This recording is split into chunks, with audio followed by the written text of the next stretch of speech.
Well, thank you very much. And my brief is to talk to you about one particular idea for a safe and sustainable, socially inclusive future, and that's solar energy. Obviously, in this topic, there are no magic bullets, and solar energy is not a magic bullet even within the field of energy, but it's a very, very important technology and industry. Many of us now believe it's going to be the single biggest way we get our energy in the future. And so I want to tell you a story of how one company has tried to help sort of show the way to what can be done.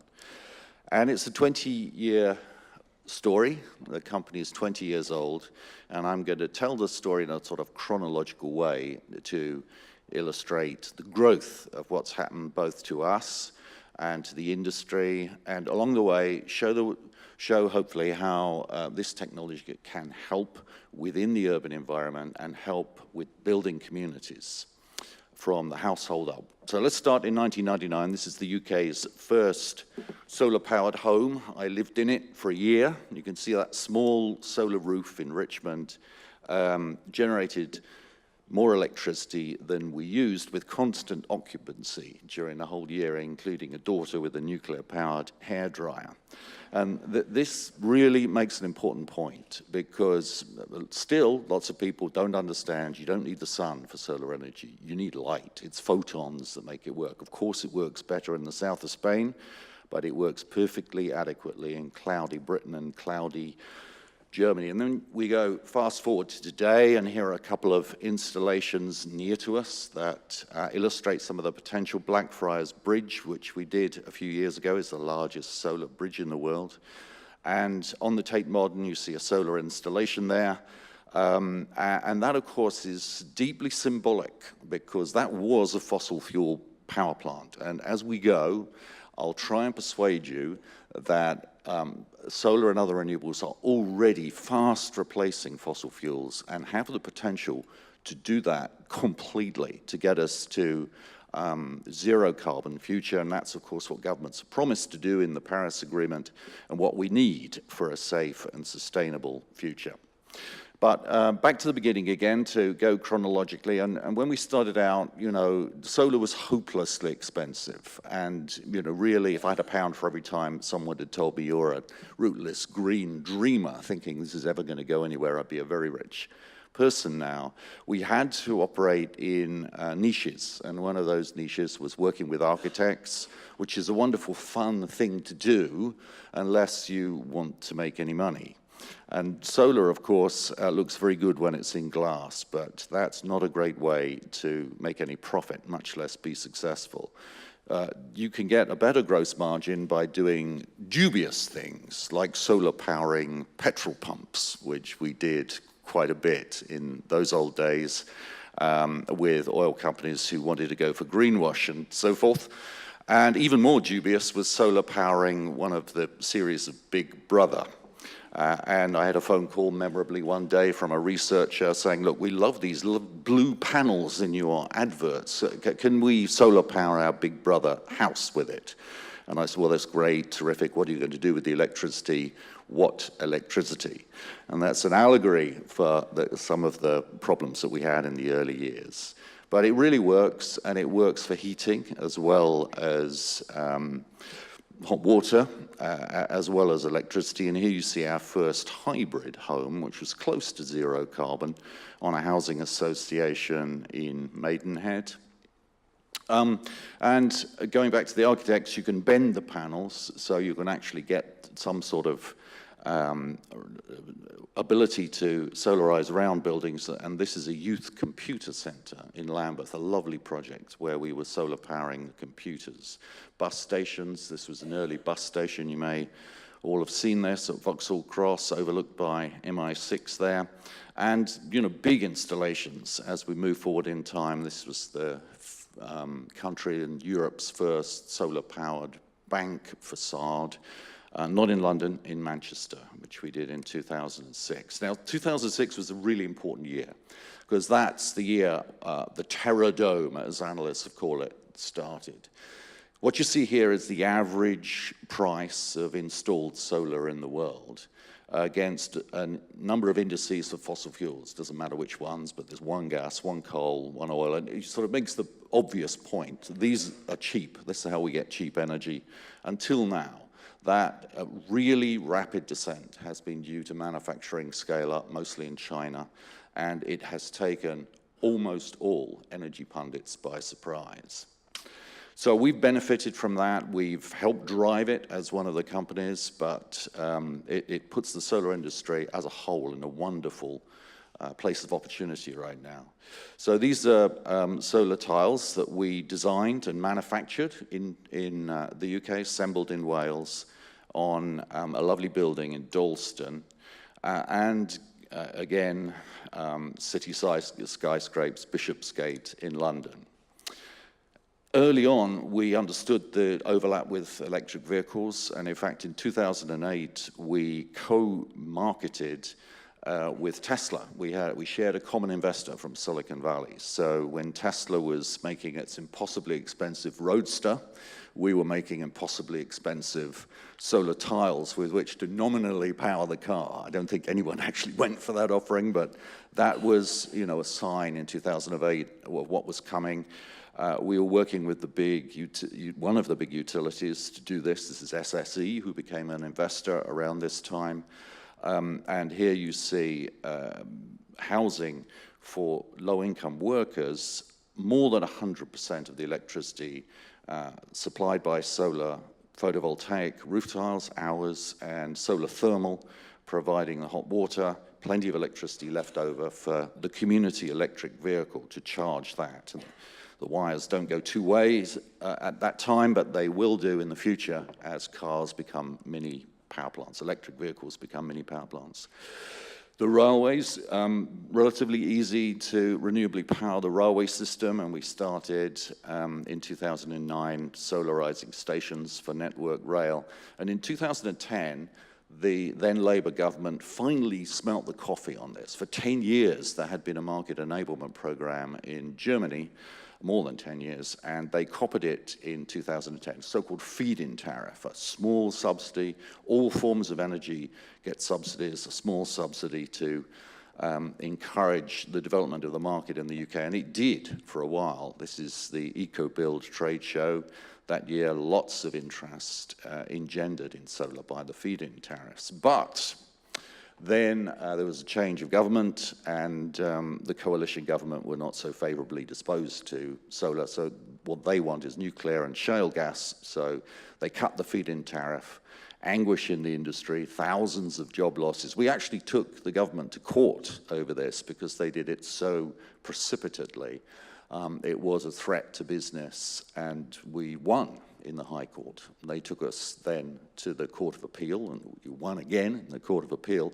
Then they took us to the Supreme Court. I mean, this is a government that really wants nuclear and shale gas, right? So there we were in the Supreme Court, along with all the hardened criminals and murderers and everything else.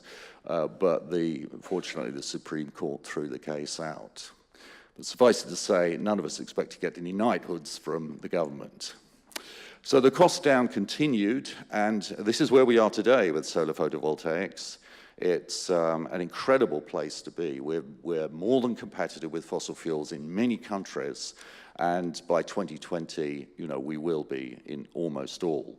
So some snapshots of what you can do and how it works socially. This is the first solar-powered business park that we did, waste treatment facility in 2012. By this time, without the feed-in tariff, the cost down was so impressive that we could actually get projects away economically, not without subsidy, but with a subsidy called ROC, the Renewable Obligation Certificate, that was designed for wind. Blackfriars Bridge, again, built above a working railway and a working river. You drop a screw on that site and you have to shut down for a health and safety review. So a real engineering challenge, and also on top of a working factory. This is not in London, but it's the Bentley plant where they're making vehicles all the time. We were installing that huge array on the roof.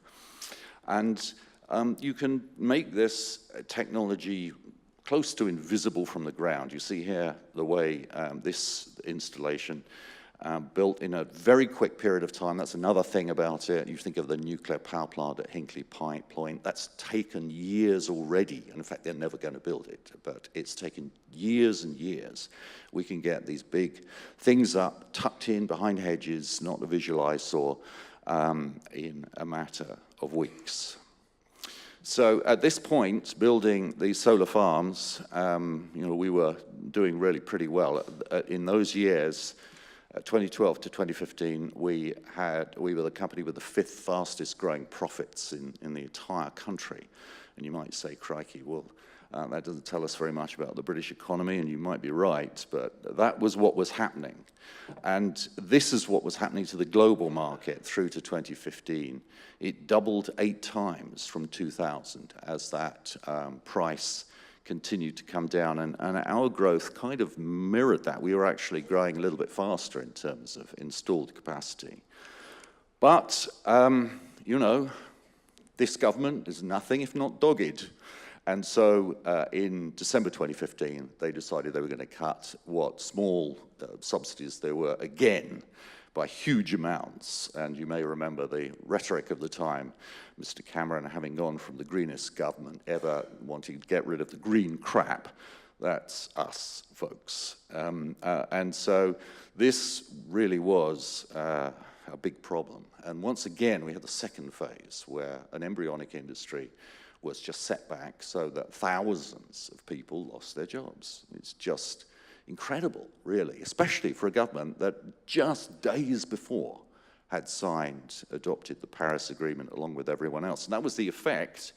You see the UK solar market tumbling in 2016, 2017. It's now coming back in again because we don't need subsidies anymore. The price has come down so much that the growth it has begun once again. But, how sad is that you would do that in the UK when the global market in those years, look at 2015, 2016, this is the global solar market. That's exponential growth. And it's exponential growth in a sane, sustainable, safe technology. Then we were lucky. We, were able to go overseas. We had the cash to do that. We're now in 14 countries. But many of our compadres didn't. They hadn't had the luck we'd had with fundraising. And so they had to stay here, and many of them went bankrupt, and the UK market was pretty much destroyed. So we used the ability that we'd gained to build these solar farms and industrial roofs and residential roofs to do projects overseas. Here's one in the Netherlands, again on a waste site. You want to pick places that aren't agricultural land, of course. That's what it looks like today. It was completed just recently. And in 2017, we became, as you heard, the fastest growing UK renewable energy company in terms of overseas growth. And it's very, very exciting because now, as I said at the outset, we're in a space where in most countries we can be competitive, and very soon we will be. And you can hear this now from analysts and investment banks. And around the world, people have started closing down coal-fired power plants, not because of the Paris Agreement necessarily, but simply because it's cheaper to build a new solar power plant than it is to operate an existing coal plant. And this is the first such in the United States, the rather inappropriately named Pleasant Prairie coal plant. And it's true of gas as well. If you think of what the oil and gas companies are trying to do now, that the oil companies are trying to reinvent themselves as gas companies, but you open Bloomberg and you look at what they're saying about the economics of solar and batteries, and they're saying, this is going to strand gas assets. You do not want to be investing in gas. And yet we still have a government that doggedly goes for shale gas, which may not ultimately have a market. So we're cutting traditional energy out of the equation. Nuclear power, long advocated by the boss of the International Energy Agency. What does he say now? It can't compete with solar power. It's ridiculously expensive, utterly uncompetitive.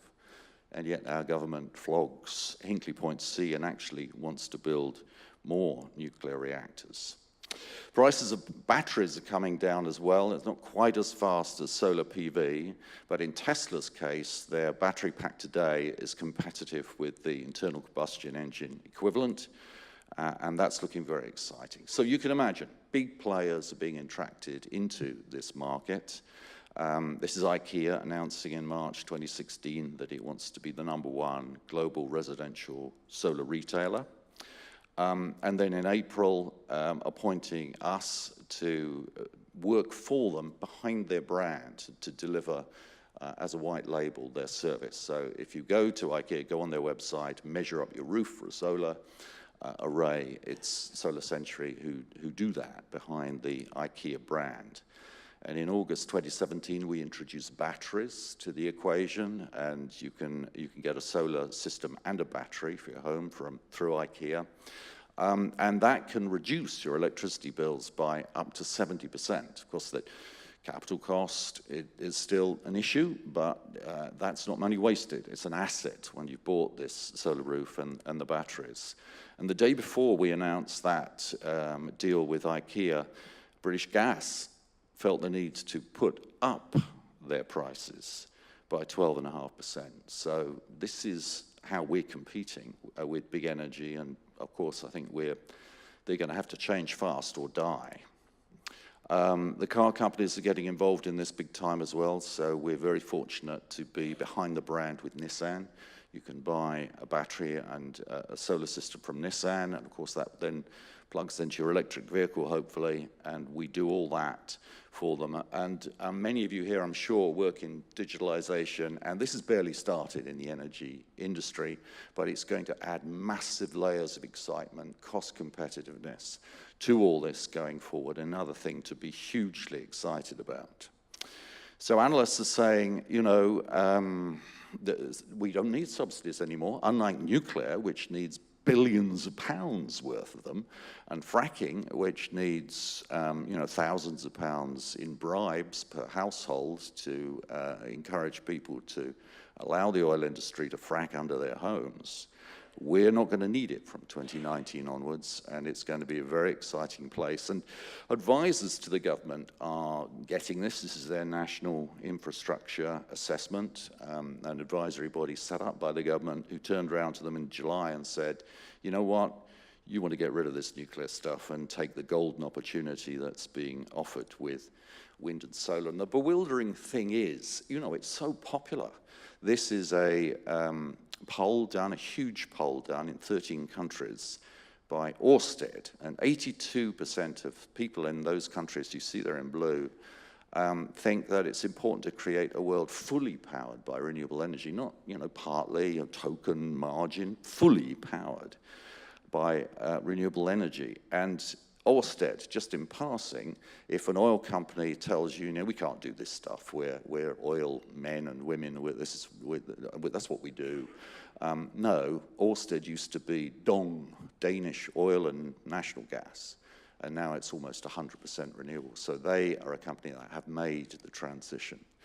Community, strengthening communities. Germany is the wonderful case history here. And if all the German community projects were put together, they would make the 15th biggest energy company in Europe. So real way of building social cohesion. And the few projects we have in this country, solar farms owned by communities, you see that really well. And this is pan-political. Many of these communities are full of conservative voters. And I emphasize again, it's really popular. Solar is the most popular. At 87%, and nuclear and shale very unpopular. Final thing I think to say, no, second to last thing to say is, you know, when you're in an international company operating in 14 countries and you have 40 different nationalities working for you, many of them engineers, it's so difficult to understand the madness that is happening down the road in Westminster and the suicidal thing that is Brexit. And I think our company is living embodiment of, you know, what you can do if you build social cohesion between nations and start working together. And on that note, my final closing thought for how this can work for society is everything I've talked about so far obviously is the developed world, but we must never forget the developing world. And the way we do this in Solar Century, and I wish other companies would do similar things. We take 5% of our profits every year, and we give them to a charity of our own devising, Solar Aid, which exists to build self-help solar lighting markets, not for profit. We behave as a business out there in Africa, getting solar lights into the field, but it's done as a way to enable markets. And the proposition here, and this is how you see how we kill fossil fuels, kerosene. You burn kerosene, harm your health. That's going to cost you, on average, in the places we operate, $50 a year. And the average spend on this by governments in subsidies for kerosene is $27 billion a year. You take a solar light, which today unsubsidized is a $5 line item. It's going to last for 3 to 5 years. That single light will save per household on kerosene at least $145. How about that for economics? It's a microcosm of everything else above this in the energy chain. But you see how it works. The average annual income in Malawi, not much more than double that. And here we've enjoyed exponential growth as well. Between 2012 and 2015, we enabled 2 markets, kicked off the markets in Spain, in Tanzania and Kenya. And you can see there just how many of these lights we sold.